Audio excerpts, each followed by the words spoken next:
Welcome to the Kingdom Educators podcast, where we empower Christian teachers to grab a hold of heaven's hope-filled perspective so you can activate transformational impact in your classroom and community.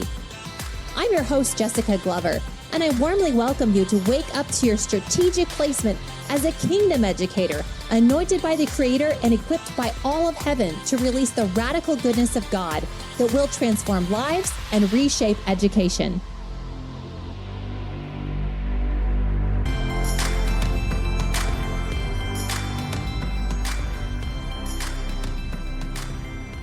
Welcome back, everybody, to the Kingdom Educators podcast. We are moving forward with our boundaries unit or session, if you will, in our podcast. And I thought it would be good if we took a look at that to-do list that you have, because often the to-do list needs to have some boundaries around it.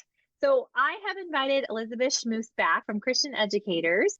She comes to us with this wealth of knowledge around the mama life, the wife, the teaching in the classroom. She's got like this fun way of organizing all of these pieces that we can sometimes get overwhelmed with, or they end up encroaching on important areas of our lives. So we do not need our to-do list to get in the way.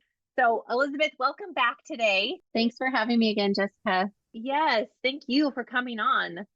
I would love to know, when did you realize that you needed boundaries when it came to your teacher tasks at school? Like right away.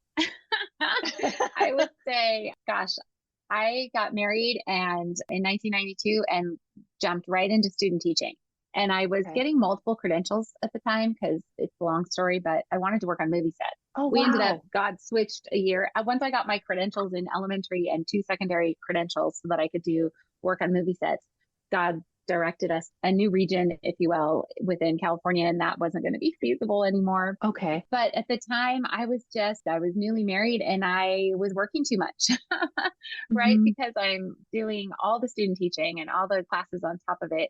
And I just was getting exhausted too often. And so I just kind of, even that student teaching seminar, and just be like, I don't know how you guys are doing it. I can't do this, or I can't do that, or how do I simplify this or that? And I also was going to, I don't know if anyone listening remembers a writer named Emily Barnes, that she did home seminars on how to get your home organized. And she had books and stuff that you could also take a visit to her home. And she'd walk you through like seminar. And also you go through her home, you could even open drawers and things. And I just kind of knew like I needed a little more structure than because I was an overachiever and I had gotten by on just kind of staying up late or getting up early and getting it all done. And you just can't do that anymore. You just run out of that at some point. Some people start their career while they're single and they get married, and so they have to make that adjustment then, or maybe they already have a full family. They're married and they have kids, whether you're a mom or a dad. And there's like huge levels of that boundaries of even like kind of what you're alluding to even is, I have another relationship outside of my job that I need to cultivate and take care of. So it needs to be separate from my work. And so finding those tips and tricks to be able to do that is so key. So where did you learn some of the boundaries you use now as a mom in your home? Because we know that you're on your second round of kids with adoption, and like there's all these pieces around. You still work with Christian educators. You first utilize these practices in your classroom. What are they? Share them with us. I would say back in 2017, I think it was, I went back to a more traditional classroom setting as an educator. Dave was already working with Christian educators. I think that was the year he became executive director. I just bought Linda Cardamus's classroom management thing. Okay. And I just kind of jumped on her site. We had known about her, both of us doing ministry. And I was like, let's see what she has to, and I would glean from other teachers, and obviously things I had done in the past, came up. But I'd say the number one thing that I really clung to is something I had done in my home for years, but I hadn't connected it with teaching until that year, which was really kind of bundling tasks. So I had a lesson planning day, and during my prep period, because I was school math and science that year, I would work on that. And, one day a week, I would do all my photocopies for the next week. And one day a week, so I had things I did each day of the week that I bundled. It doesn't mean I never had to run and get a photocopy, but I didn't have to think about it every day.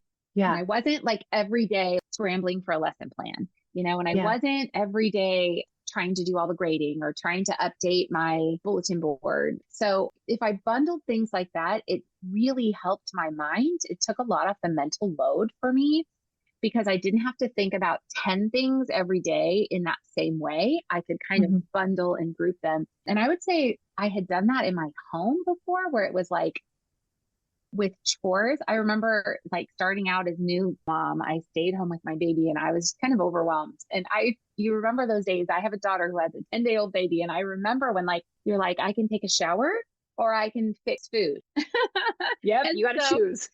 And so I remember having like a little card file and I would just do the next chore. Instead of thinking the whole house has to be clean, I'd think today is vacuuming day. And if I don't vacuum today, well, it's going to be a week till I vacuum again. But you know what? It's okay. Because what I had been doing is, I missed vacuuming on Monday. And then I missed this on Tuesday. And all of a sudden by Friday, I have 5 things and I'm not doing anything. And so things like that kind of helped me let go. And we all know we don't have to be perfect and we don't have to do it all, but it kind of helped me set up a little bit of a routine so that next week when it was vacuum day, if you will, I would be like, oh my gosh, my floors are so gross. And I would really be motivated to vacuum. And it's not that I never did it in between, but I just kind of tried to bundle and group things together that I would do on certain days so that I didn't have to be overwhelmed with the magnitude of housework and the magnitude of shopping or meal planning, the magnitude of my whole teaching career life. Even with working with Christian educators, we first brought our baby Hope home. It was kind of like, okay, well, nap times is going to be when I schedule meetings. And so I just could kind of get some things in place. Yeah. Today, I'm going to put a lot of things into this day and hire a babysitter on this day, but not on that day. Or it just would really help to kind of not try to do everything every day. That's just too much to touch or think about. My brain can't do it. I love that, breaking the task down. Like I remember when I first had our daughter, because I have a big family and I was overwhelmed by not being able to do the things I'd done before with so many kids. Yep. Now I had a baby home with me all the time. And I remember listening to this great suggestion from a mama podcast. If you could just at the very end of the day, make sure that your kitchen is clean, so it's ready for the next morning and all the things are picked up and put in the baskets. And I, of course, with like my teacher brain was like, no, I teach the kids how to do this because as soon as they get the routines down, then I've got a huge amount of help. But when I got to that place, it just felt better when I woke up in the morning. I didn't wake up to feeling overwhelmed because those little things, we're done. Yeah, no, that's been huge. I've trained all of my children to do, they have a daily task and they take their dishes up and get them in the dishwasher as soon as they're old enough to do so. And I find little things, even my 3-year-old can sort the daily silverware, out of the dishwasher and put them in the right little sections in the drawer. And she loves it. Definitely learning how to delegate to our children and to our families and get everyone on board with that is fun. Even if you play some wild, fun music or you race to get a couple of things done. But that way, if there's just a little something to do, it goes so much better if we're all sharing. And I think that's huge. I think a clean sink before you go to bed, I have learned that I don't function well. I can do it. I can leave the dishes, but I'm telling you, the next day I'm like not functioning well. And if I can just get the dishes even rinsed and ready to put in the dishwasher and have a clean sink when I go to make my coffee or whatever, it just makes my whole brain work better. And the same with the picking up. You just that nightly pickup, even if it's just in a basket. A lot of times if the little ones didn't get all their things and I find more, I just put it in a basket right outside their door. Just kind of helps bring down the pressure. Yes. But it's the same with our classrooms, right? One of my classrooms, all the kids had to put their chairs up on top of the desks at one school because they would come through and do floor as custodians. Yes. And God bless the custodians. Isn't that amazing? I don't know what I would have done if I had to keep that classroom clean myself as well. Just giving the kids all jobs like that. We have a teacher in California just was struggling with this in her classroom. And she was a brand new believer, actually. And so she was like, that's awesome. I'm just going to pray about this. She had been struggling with it. And she was just praying, Lord, show me how to organize my class. I have too much to do. I can't keep track of it. And she and the Lord just invented, if you will, this little classroom system for this kid had this job and this kid had this job. And I know there's so many different kinds of classrooms and there's classroom management courses you can take, that's but good. Just pray about it. God and you can work it out. And she said it changed night and day how her school life ran, to just have some Yeah. systems like Oh, I that love she that. worked out with the Lord. I love the thought, even with your tasks. I have to do this on Monday, my Monday bucket and my Tuesday bucket, and just thinking how our own brains are, you're wired Yeah. differently than I am. And then I love the teacher praying to ask God, well, what's going to work best for me and my students even that year?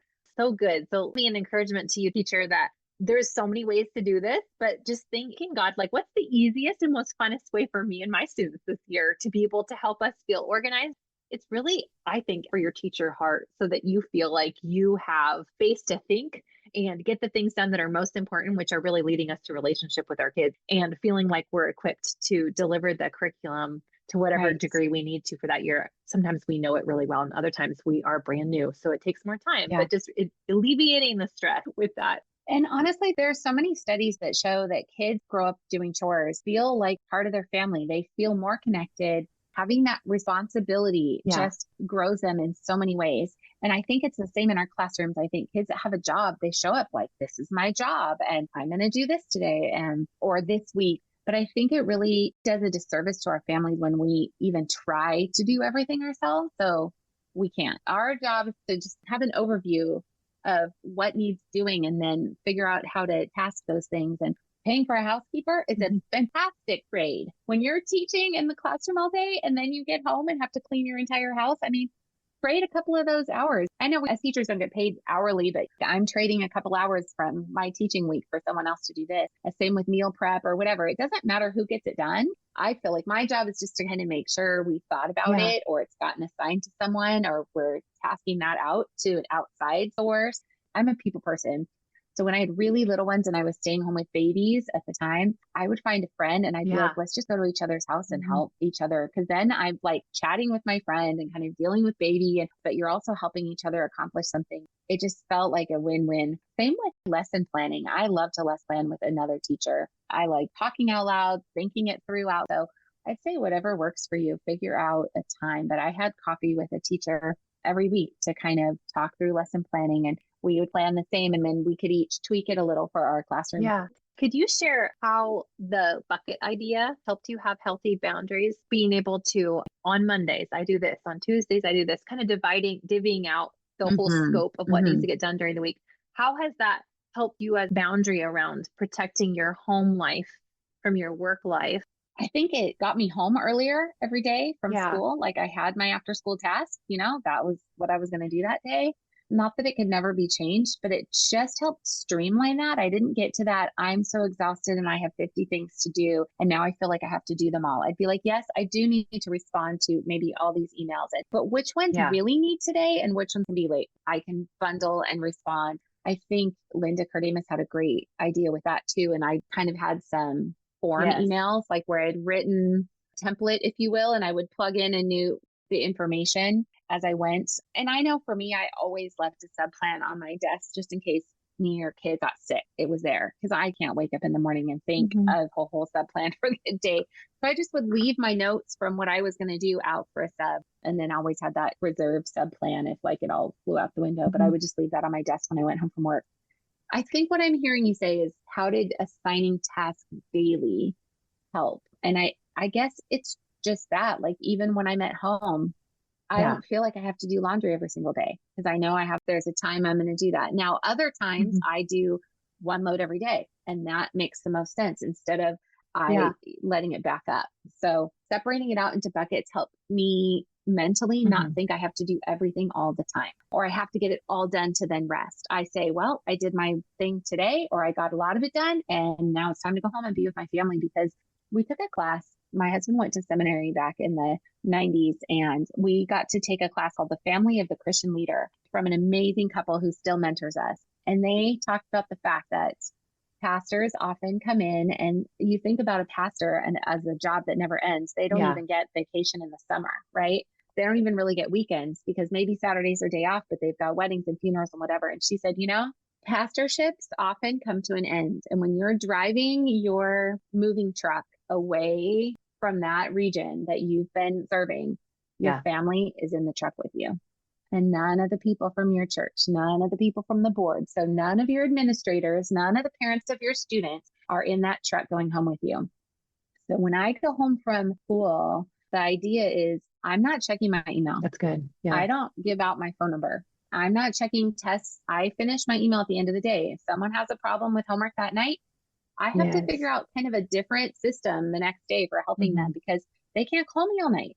I have another life, and that life is the life that goes on regardless of the job or the year or the assignment. And I think it's hard. I think so many teachers were type A and we've gotten these good grades in school. And so we just think we need to keep at that pace. And I think it's just impossible. But we don't want to sacrifice getting good grades at work in that way for time spent with our family. That's good. So I think for me, the bucket idea was like, well, I'm going to finish these copies. And even if everything's not done, that's done. And I'm going to go home. Protecting those most important relationships that are with you for the rest of your life.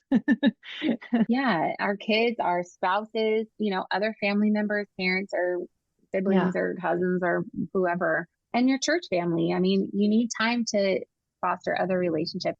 2017, when I was back in the classroom 5 days, it had been a while. It was first week of school, and then it was the weekend, and we always did this fun thing on Labor Day weekend. And I was gathering up a bunch of things and grading to take with me. And this younger, sweet, not married, no kids, she looked at me and she's like, you need to just go enjoy your weekend with your family. It's okay if everything doesn't get graded weekend.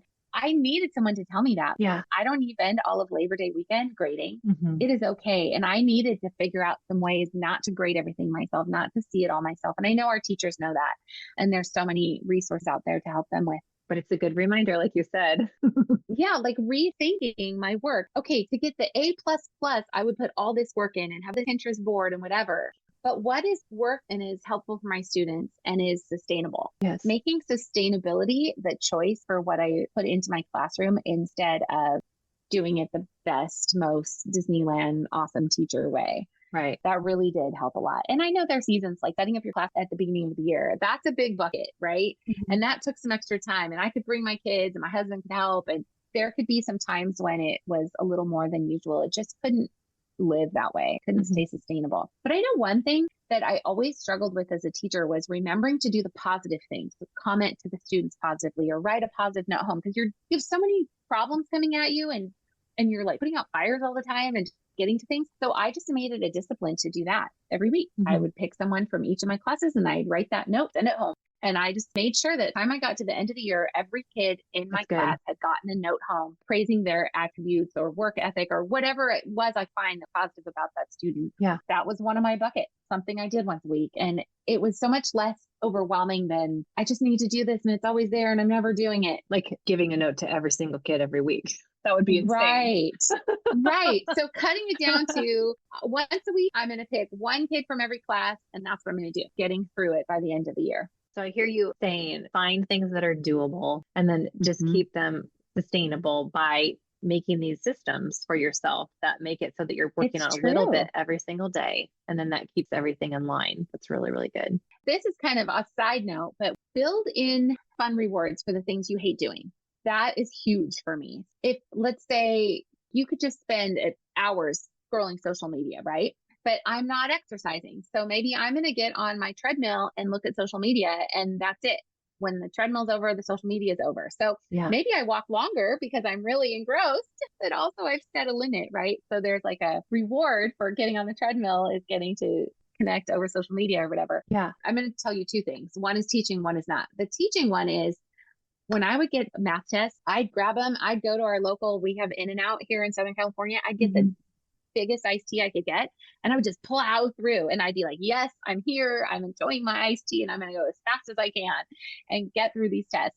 And so I would just kind of reward myself, if you will. I'm a big tea lover. But on the offhand, like going to doctor's appointments is really stressful, right? We had a son go be with the Lord as an infant. And then I'm also a cancer survivor. So I have a lot of PTSD around anything medical. Yeah. So back then I did it and then it kind of slowed down for a long time. But then with adopting these two kiddos, we had so many appointments at the beginning and I was just stressed out about it that I just rewarded myself every time.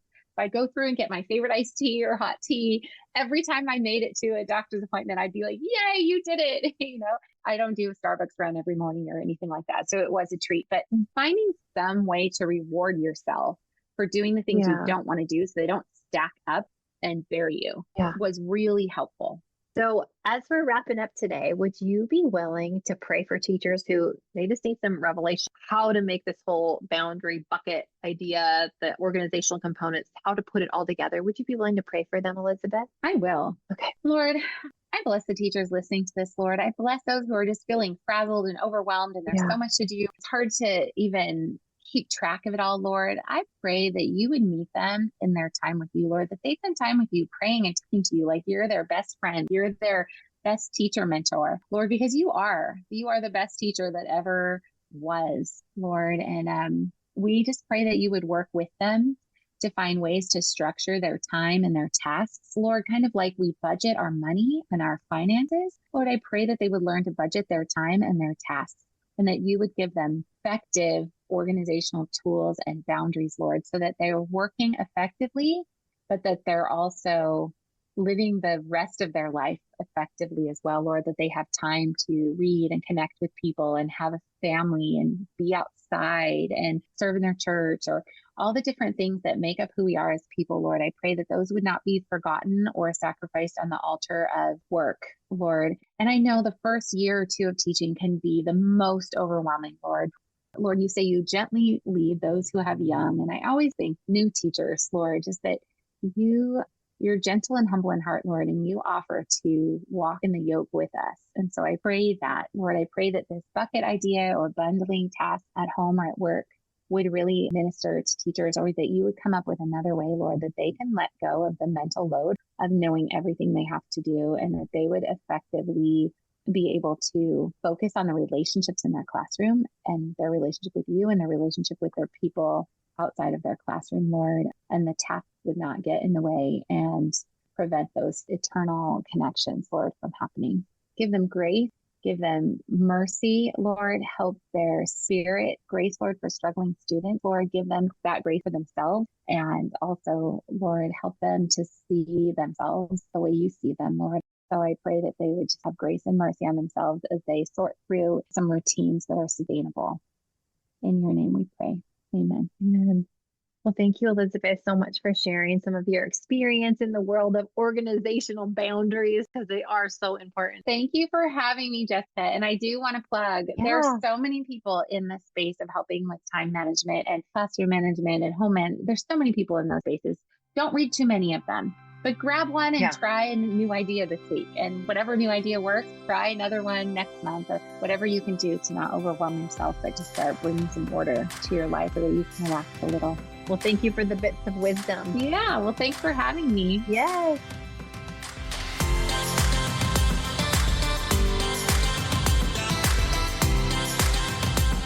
Thanks for tuning into this podcast.